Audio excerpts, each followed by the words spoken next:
Good morning friends, एडुशाला में आपका स्वागत है। तो हम आज लोशन की सीरीज़ में भारत का भूगोल शुरू कर रहे हैं। भारत उत्तरी गोलार्ध में 8 अंश 4 मिनट से 37 अंश 6 मिनट उत्तरी अक्षांश तक विस्तृत है और 68 अंश 7 मिनट से 97 अंश 25 मिनट पूर्वी देशांतर के बीच स्थित है। संपूर्ण भारत का अक्षांशीय विस्तार 6 अंश 4 मिनट से 37 अंश 6 मिनट उत्तरी अक्षांश के मध्य स्थित है। भारत का क्षेत्रफल 32,87,263 वर्ग किलोमीटर है। क्षेत्रफल की दृष्टि से भारत विश्व का 7वां सबसे बड़ा देश है, जबकि जनसंख्या की दृष्टि से विश्व का दूसरा सबसे बड़ा देश है। क्षेत्रफल की दृष्टि से भारत से भी 6 देश बड़े हैं। कौन कौन से हैं? तो रूस है, कनाडा है, चीन है, संयुक्त राज्य अमेरिका है, ब्राज़ील है, ऑस्ट्रेलिया है, फिर भारत है और 8वें पे अर्जेंटीना है। भारत का क्षेत्रफल संपूर्ण विश्व के क्षेत्रफल का 2.42% है केवल, लेकिन जनसंख्या 17.5% है। जनसंख्या की दृष्टि से विश्व के 8 बड़े देश कौन कौन से हैं? तो सबसे बड़ा देश चीन, फिर उसके बाद भारत, फिर यूएसए, फिर इंडोनेशिया, फिर ब्राज़ील, फिर पाकिस्तान, फिर बांग्लादेश, फिर रूस। ठीक है। भारत का उत्तर से दक्षिण विस्तार 3214 किलोमीटर और पूर्व से पश्चिम विस्तार 2933 किलोमीटर है। भारत की स्थल सीमा की लंबाई 15,200 किलोमीटर है। ये फैक्ट ध्यान रखिएगा, भारत की स्थल सीमा की लंबाई 15,200 किलोमीटर है। इसके तटीय भाग की लंबाई 7,516 किलोमीटर, परंतु मुख्य भूमि की तटीय भाग की लंबाई 6100 किलोमीटर।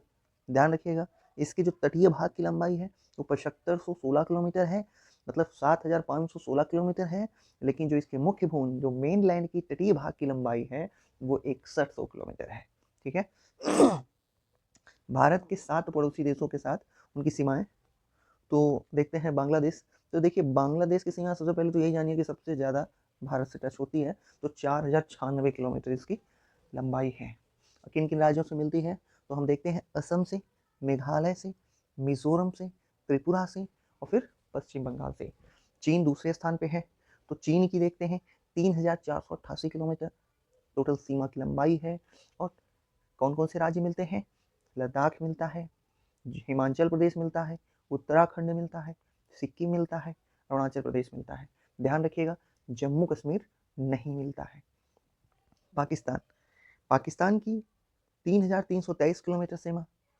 और कौन कौन से राज्य हैं? तो हम देख लें, गुजरात, राजस्थान, पंजाब, जम्मू कश्मीर और लद्दाख है। नेपाल, तो नेपाल से 1751 किलोमीटर सीमा मिलती है। और कौन कौन से राज्य हैं? तो अपना उत्तर प्रदेश है, बिहार है, पश्चिम बंगाल है, सिक्किम है, उत्तराखंड है। म्यांमार को देखते हैं तो 1643 किलोमीटर है। कौन कौन से राज्य हैं? अरुणाचल प्रदेश है, नागालैंड है, मिजोरम है, मणिपुर है। भूटान को देखते हैं तो 699 किलोमीटर है। कौन कौन से राज्य हैं? तो सिक्किम है, असम है, पश्चिम बंगाल है, अरुणाचल प्रदेश है। और अफगानिस्तान 106 किलोमीटर, और किससे मिलती है? तो लद्दाख में। यहाँ पे ध्यान रखिएगा, ये लद्दाख जो पाक अधिग्रहित कश्मीर है, मतलब जो पाक के कब्जे वाला लद्दाख है वो है। भारत से डायरेक्ट रूप से अफगानिस्तान की सीमा अब नहीं मिल रही है, क्योंकि ये क्षेत्र पाक द्वारा अधिग्रहित किया गया है। तो कुल जो लंबाई है वो 15,106 किलोमीटर है तटरेखा की। और अब हम आगे देखते हैं। भारत के कुल 16 राज्य पड़ोसी देश की सीमा से जुड़ते हैं। भारत की जलीय सीमा, समुद्री सीमा से संबंधित 7 देश हैं। कौन कौन से हैं? तो पाकिस्तान है, मालदीव है, श्रीलंका है, बांग्लादेश है, म्यांमार है, थाईलैंड है, इंडोनेशिया है। भारत की जल एवं स्थल सीमा से लगे हुए देश बांग्लादेश, म्यांमार और पाकिस्तान, मतलब ये 3 देश बांग्लादेश, म्यांमार और पाकिस्तान जल और स्थल दोनों से लगे हुए हैं भारत से। भारत का सबसे दक्षिणी बिंदु इंदिरा पॉइंट है और यह बृहद निकोबार द्वीप समूह में स्थित है। पहले इसका नाम क्या था? Pig million point. यह भूमध्य रेखा से 876 किलोमीटर दूर है। भारत का सबसे उत्तरी बिंदु इंदिरा कॉल, ये जम्मू कश्मीर में है। पश्चिमी बिंदु सरकरी गुजरात में है और पूर्वी बिंदु किबूती जो कि अरुणाचल प्रदेश में है। कुलाबा पॉइंट मुंबई में है। पॉइंट कालीमरी तमिलनाडु में है। पॉइंट पेड्रो जाफना में है। श्रीलंका के उत्तर पूर्व में है पॉइंट पेड्रो। भारत और चीन को मैकमोहन रेखा कहते हैं। जो भारत और चीन के बीच जो सीमा रेखा है उसको नाम मैकमोहन है, और ये 1914 ईस्वी में शिमला में निर्धारित की गई थी। तो और देखते हैं आगे, तो काराकोरम रेंज भारतीय उपमहाद्वीप और चीन के मध्य एक जल विभाजक का काम करती है। 70 किलोमीटर लंबा यह ग्लेशियर काराकोरम में सबसे लंबा है और धरती पर ध्रुवों को छोड़कर दूसरा सबसे बड़ा ग्लेशियर है। ठीक है, इसे तीसरा ध्रुव भी कहा जाता है।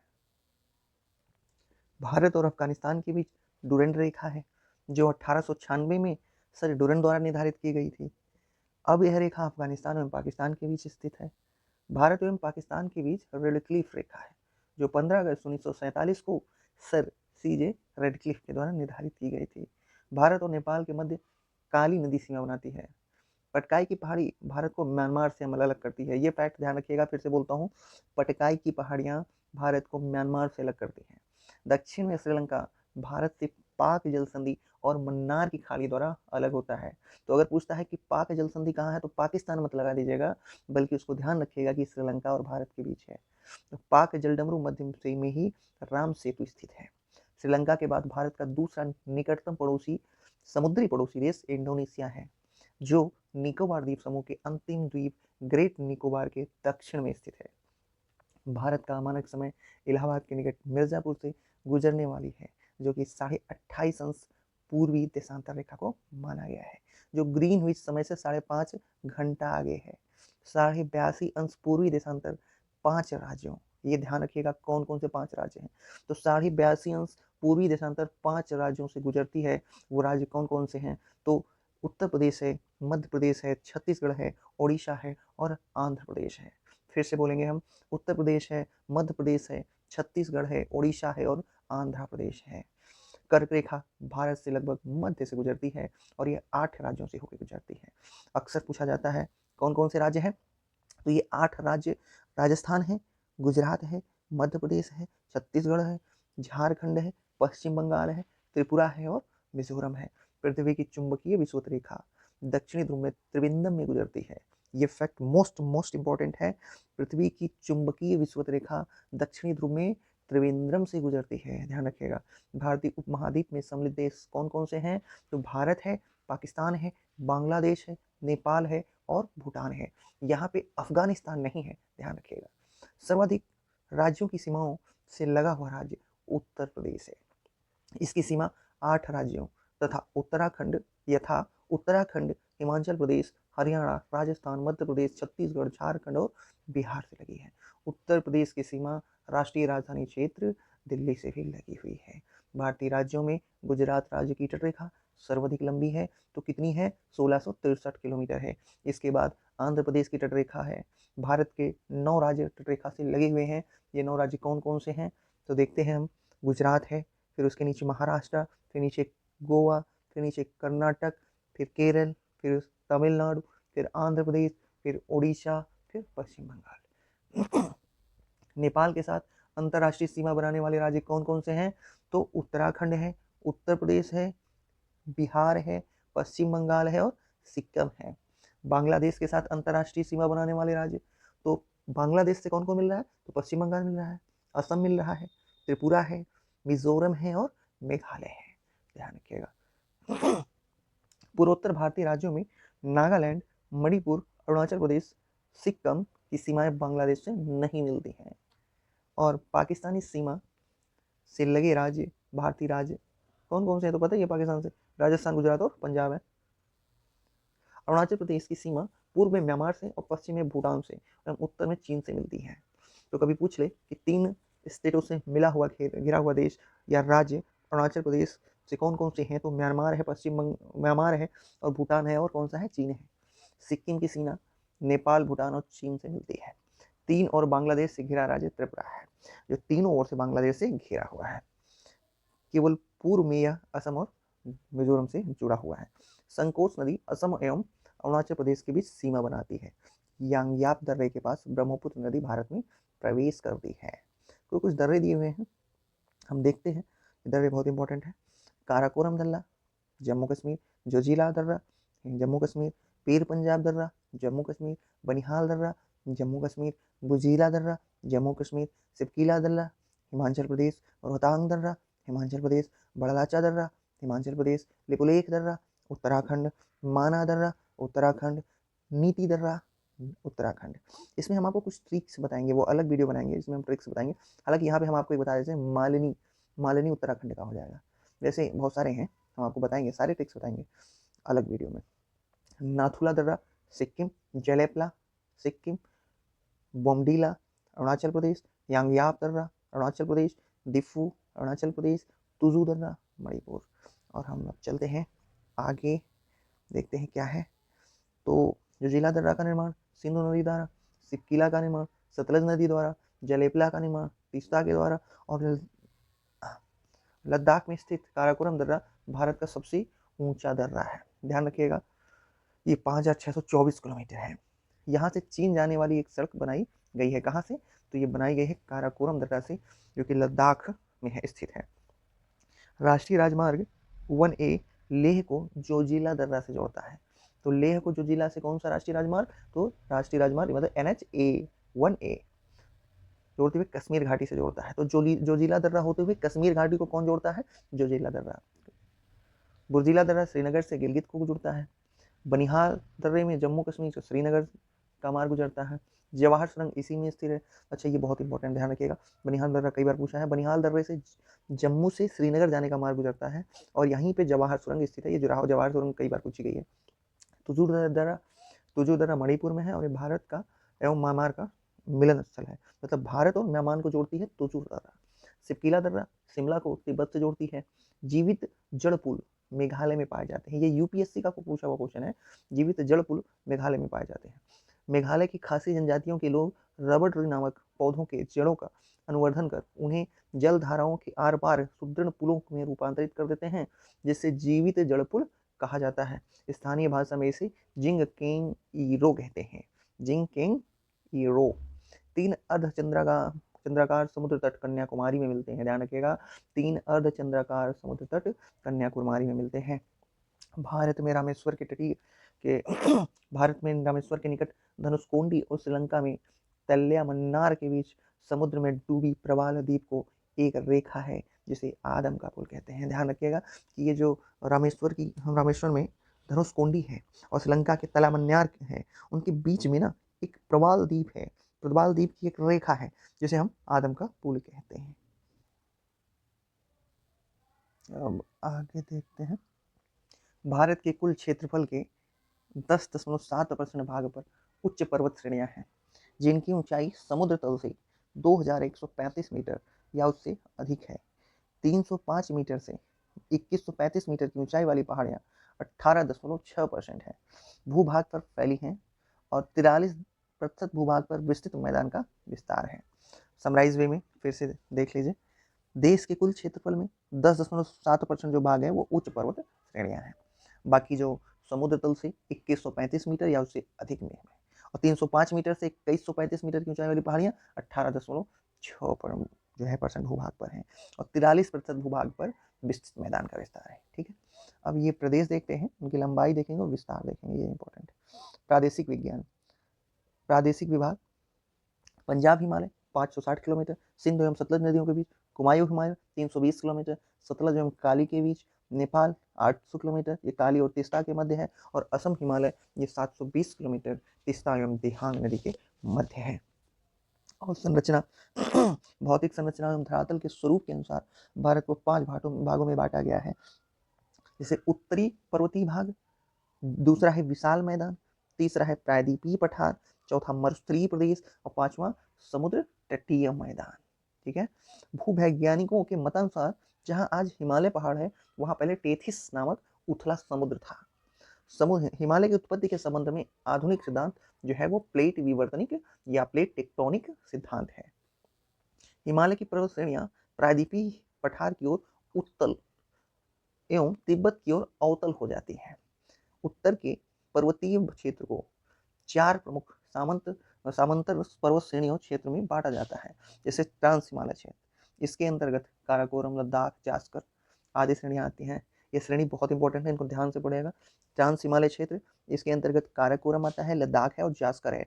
तो फिर से रट लीजिए, काराकोरम, लद्दाख, जास्कर, ट्रांस हिमालय। और K2 या गांडविन गार्डविन अस्टीन जो जिसकी हाइट 8,611 मीटर है, ये काराकोरम की सर्वोच्च चोटी है जो भारत की सबसे ऊंची चोटी है। और कश्मीर हिमालय करेवा के लिए प्रसिद्ध है, जहाँ जाफरान की खेती की जाती है। करेवा चिकनी मिट्टी एवं दूसरे पदार्थों की हिमों पर मोटी परत के रूप में जमाव है। बृहद हिमालय में जो जिला है, पीर पंजाल में बनिहाल है, जास्कर में फोटूला है और लद्दाख में खुर्दगला जैसे दर्रे स्थित हैं। ये दर्रे याद रखिएगा। जम्मू कश्मीर हिमालय क्षेत्र में ही मीठे जल की झील जैसे डल झील, बूलर झील स्थित है एवं खारे जल की झील पगोंगसो तथा सोंगरिरी स्थित है। तो कश्मीर हिमालय में ही स्थित है ये। द्वीपों, अच्छा, वैष्णो देवी, अमरनाथ गुफा और चरार शरीफ जैसे तीर्थ स्थान कश्मीर या उत्तर पश्चिम हिमालय में स्थित है। हिमाद्री, हिमाद्री अर्थात सर्वोच्च या बृहद हिमालय, यह हिमालय की सबसे ऊंची श्रेणियां हैं। इसकी औसत ऊंचाई 6000 मीटर है और विश्व की सबसे ऊंची चोटी माउंट एवरेस्ट जिसे बोलते हैं, यह नेपाल में स्थित है। इसी पर्वत श्रेणी में स्थित है, किसमें? हिमाद्री में। और देख लेते हैं कौन कौन से आते हैं बृहद हिमालय या हिमाद्री में। तो एक तो एवरेस्ट हो गया, दूसरा कंचनजंगा, नंगा पर्वत, नंदा देवी, कामेट, नामचा बरवा आदि जो है ये बृहद हिमालय में आते हैं, जिसको हम हिमाद्री भी कहते हैं। और नोट है, बृहद हिमालय लघु हिमालय से मेन सेंट्रल थ्रस्ट द्वारा अलग होता है, ये बहुत इंपॉर्टेंट है।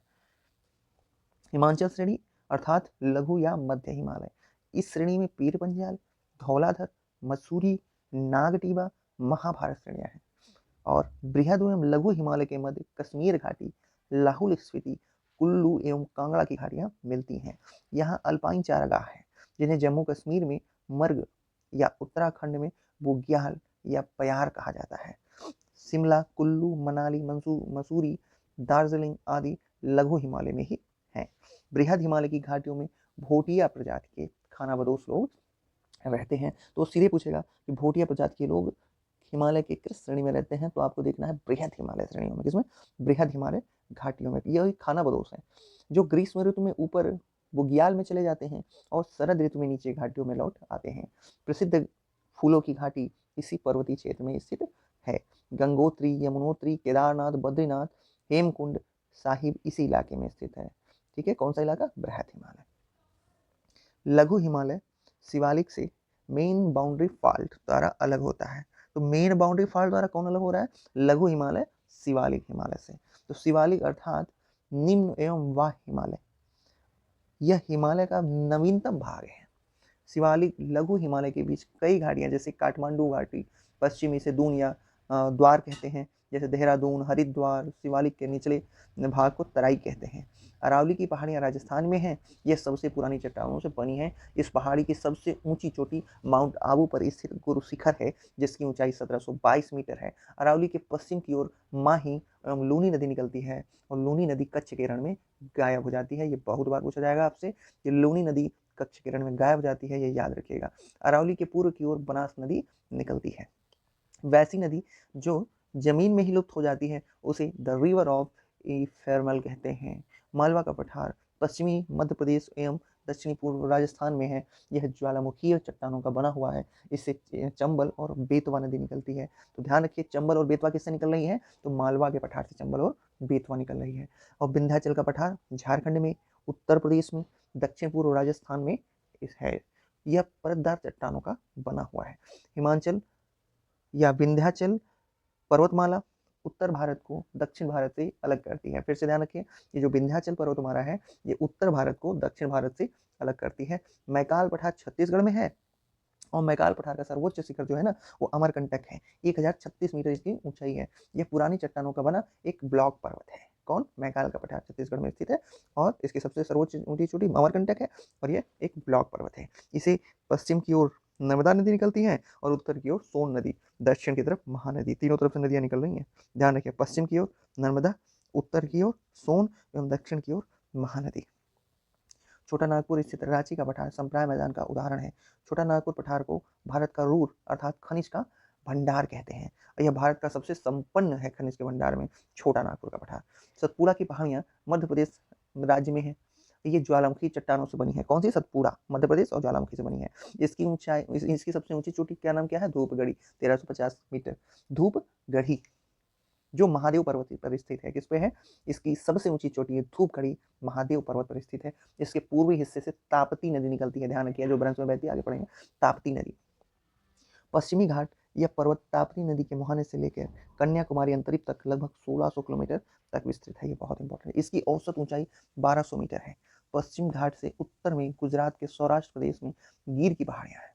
किसकी पहाड़ियां? गिर की पहाड़ियां। कहाँ है? पश्चिमी घाट से उत्तर में गुजरात के सौराष्ट्र प्रदेश में गिर की पहाड़ियां हैं, जो एशियाई सिंह के लिए विख्यात है।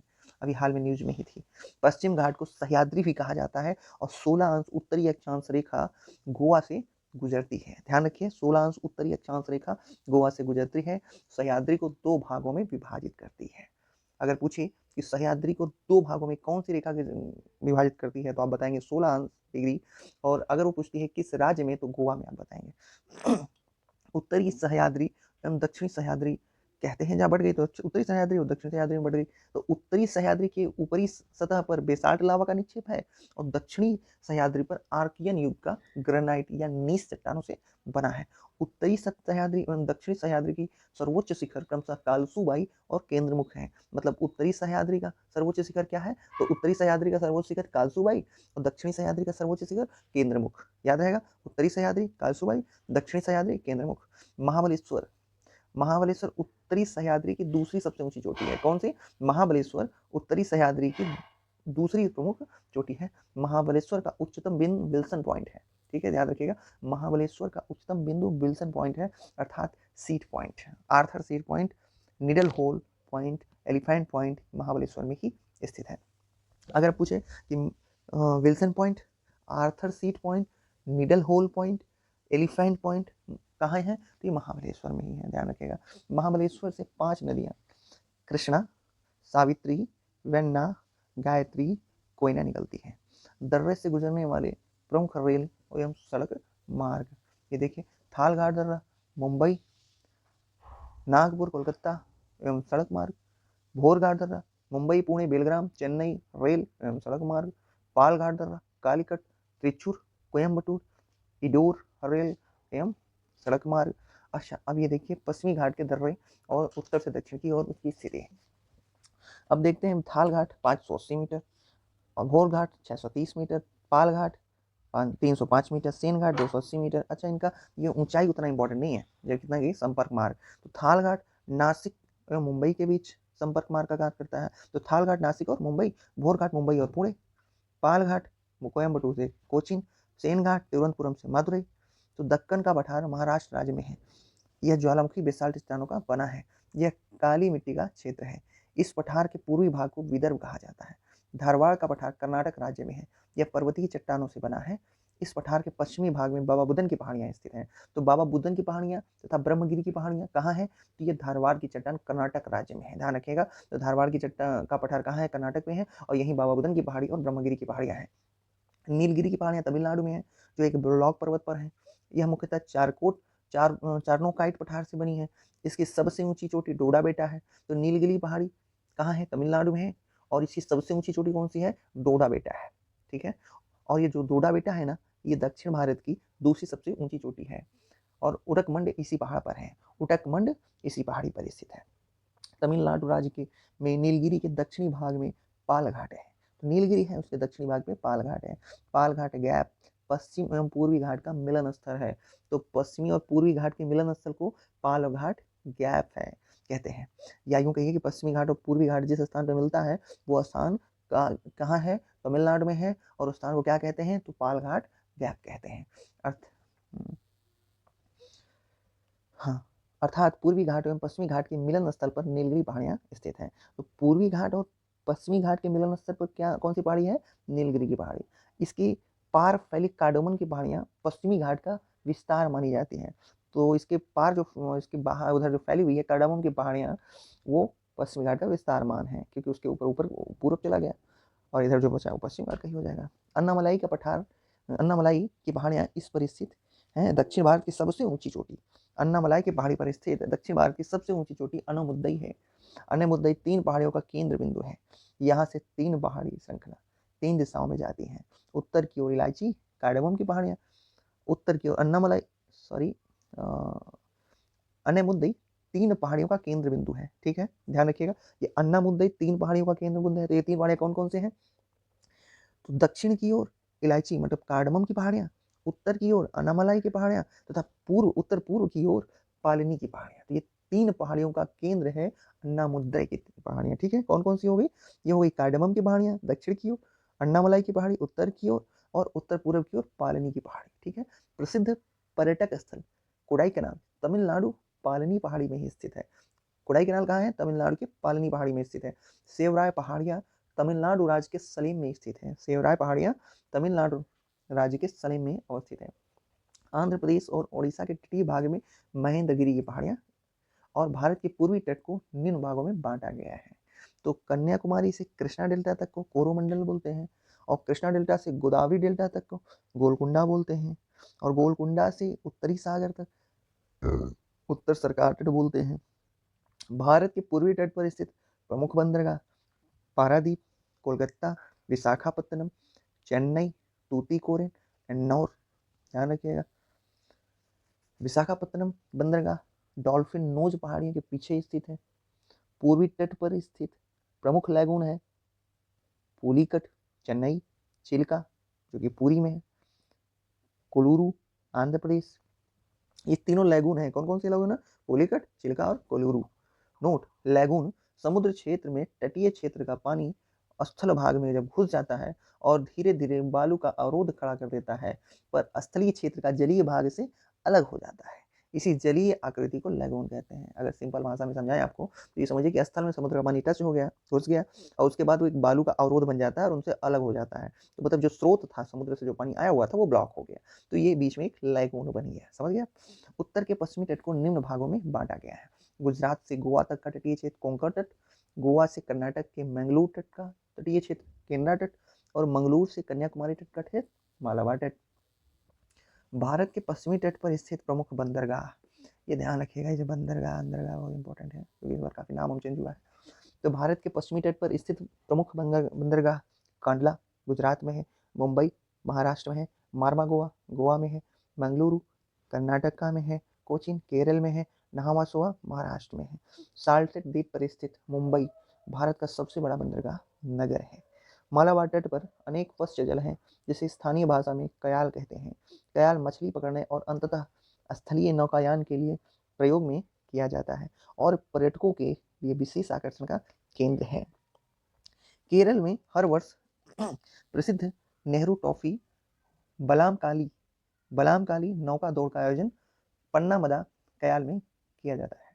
भारत में 2 द्वीप समूह हैं, एक अंडमान निकोबार द्वीप समूह मरकत द्वीप जिसे कहते हैं, दूसरा लक्षद्वीप समूह। अंडमान निकोबार द्वीप समूह बंगाल की खाड़ी में स्थित है जो कि क्षेत्रफल की दृष्टि से सबसे बड़ा केंद्र शासित प्रदेश भी है। इसमें कितने हैं? तो 247 छोटे छोटे द्वीप हैं। निकोबार में 19 द्वीप हैं। ये द्वीप वास्तव में कुछ और नहीं बल्कि समुद्र में डूबी हुई पर्वत श्रृंखला के शिखर ही है। लैंडफॉल द्वीप अंडमान निकोबार द्वीप समूह का सबसे उत्तरी द्वीप है। कोको जल मार्ग इसे म्यांमार के कोको द्वीप से अलग करता है। किसको? लैंडफॉल द्वीप को कोको जलमार्ग म्यांमार के कोको द्वीप से अलग करता है। तो अगर 2 द्वीप दे देगा, पूछे लैंडफॉल द्वीप को कोको द्वीप से कौन अलग करता है, तो कोको जलमार्ग अलग करता है। ध्यान रखिएगा, यहाँ चीन में निगरानी तंत्र अपना लगा रखा है। अंडमान निकोबार द्वीप समूह की राजधानी पोर्ट ब्लेयर है, दक्षिण अंडमान में जो कि स्थित है। अंडमान और निकोबार द्वीप समूह में मैंग्रोव वन, सदापर्णी वन, पर्णपाती वनों का संयोजन है। बंगाल की खाड़ी में नदियों ने जलोढ़ मृदा के निक्षेप द्वारा कई द्वीपों का निर्माण किया है। हुगली के निकट 20 किलोमीटर लंबा सागर द्वीप है जिसे गंगा सागर के नाम से भी जाना जाता है। यहाँ न्यू मूर नामक द्वीप का निर्माण हाल ही में हुआ है। तो न्यू मूर नामक द्वीप का निर्माण हाल ही में कहाँ हुआ है? पश्चिम बंगाल में हुआ है। ध्यान रखिएगा। सुंदरवन जो गंगा का डेल्टा है में मैंग्रोव वन पाए जाते हैं। तो मैंग्रोव कहाँ पाए जाते हैं? सुंदरवन में। सुंदरवन जो है वो क्या है? गंगा का डेल्टा है। भारत का सबसे बड़ा ज्ञात नदी द्वीप माजुली द्वीप है जो कि असम में स्थित है, जिसे ब्रह्मपुत्र नदी की 2 शाखाएं मिलकर बनाती हैं। अंडमान निकोबार द्वीप समूह की सबसे ऊंची पर्वत चोटी सैंडल पीक उत्तरी अंडमान में है। अंडमान निकोबार द्वीप समूह की सबसे ऊंची पर्वत चोटी सैंडल पीक है, जो कि उत्तरी अंडमान में है। अब देख लेते हैं कुछ पर्वत हैं, उनकी अवस्थिति और ऊंचाई। ऊंचाई इतना इंपॉर्टेंट नहीं होता है, तब भी देख लेते हैं। सैंडल पीक उत्तरी अंडमान, इसकी ऊंचाई 738 मीटर है। माउंट लुथियर ये ग्रेट निकोबार में है, इसकी ऊंचाई 642 मीटर है। माउंट डियोवाली ये मध्य अंडमान में है, 515 मीटर ऊंचाई है। माउंट कोयोबो माउंट कोयोबो दक्षिणी अंडमान में है, 640 मीटर ऊंचाई है। माउंट हैरियट दक्षिणी अंडमान में है, 450 मीटर ऊंचाई है। केंद्र शासित प्रदेश का सबसे बड़ा पत्तन पोर्ट ब्लेयर दक्षिणी अंडमान है। ठीक है, अब देखते हैं नल्लौर के निकट श्रीहरिकोटा प्रवाल द्वीप है, जो कि पुलिकट झील इसी द्वीप द्वारा समुद्र से विलग है।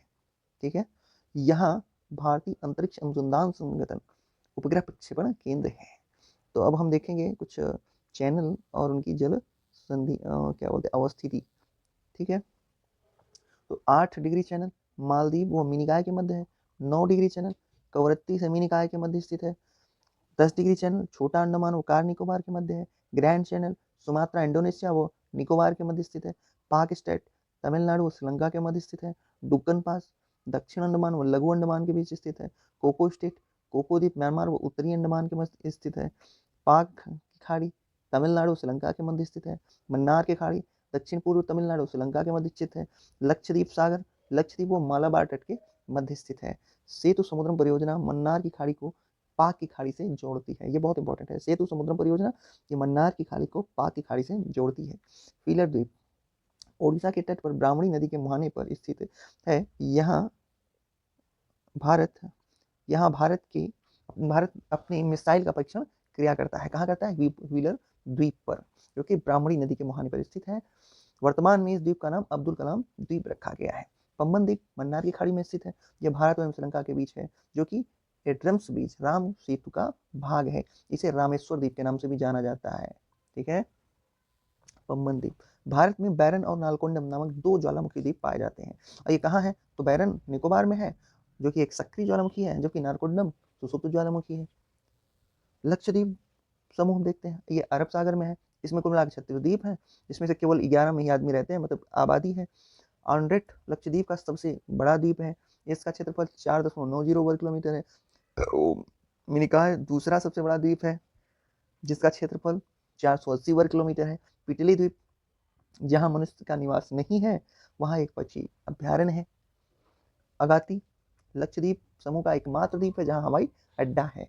तो कहाँ है? अगाती लक्षद्वीप के एक समूह, मतलब लक्षद्वीप का एक द्वीप जिसे अगाती कहते हैं, वहां पे क्या है? हवाई अड्डा है, ये एकमात्र है। लक्षद्वीप समूह 11 चैनल द्वारा 2 भागों में विभाजित होता है, जिसे उत्तर में अमीनी द्वीप और दक्षिण में कन्नानोरे द्वीप कहते हैं। लक्षद्वीप समूह के सभी द्वीपों पर मलयालम भाषा बोली जाती है, ध्यान रखिएगा, और केरल के नजदीक होने के कारण मलयालम वहाँ चलती है। मिनिकॉय द्वीप एकमात्र पौध है जहाँ महल भाषा बोली जाती है। कौन सी भाषा? महल भाषा बोली जाती है। महल देवली लिपि में लिखी जाती है। किसमें? महल भाषा देवही महल देवही लिपि में लिखी जाती है, जो मूलतः मालदीव की भाषा है। गुड। भारत के प्रायद्वीपीय क्षेत्र मन्नार की खाड़ी, कच्छ की खाड़ी, अंडमान निकोबार द्वीप समूह एवं लक्षद्वीप में सम्मिलित है। लक्षद्वीप एटॉल पर्वत द्वीप है। लक्षद्वीप क्या है? एटॉल प्रवाल द्वीप है। ठीक है ना, प्रवाल द्वीप तो आप समझते हैं। शेष सभी तटीय प्रवाल भित्ति हैं। ठीक है, फिर से पढ़ लो। नोट: भारत के प्रवाल भित्ति क्षेत्र मन्नार की खाड़ी, कच्छ की खाड़ी, अंडमान निकोबार द्वीप और लक्षद्वीप में सीमित है। तो भारत में प्रवाल द्वीप कहाँ कहाँ पाया जाता है? मन्नार की खाड़ी में, कच्छ की खाड़ी में, अंडमान निकोबार, लक्षद्वीप। ठीक है, और लक्षद्वीप एटॉल प्रवाल द्वीप है तथा शेष सभी तटीय प्रवाल भित्ति है। ठीक है, जो लक्षद्वीप प्रवाल एटॉल प्रवाल द्वीप है, और बाकी जो शेष सभी तटीय हैं वो क्या है? प्रवाल भित्ति है। एटॉल नहीं है, प्रवाल भित्ति है। प्रवाल भित्तियों का निर्माण सागरीय जीव मूंगा के अवशेषों के समेकन तथा संयोजन द्वारा होता है। मूंगा उष्णकटिबंधीय महासागरों में पाए जाते हैं तथा चूने का निर्वाह करते हैं।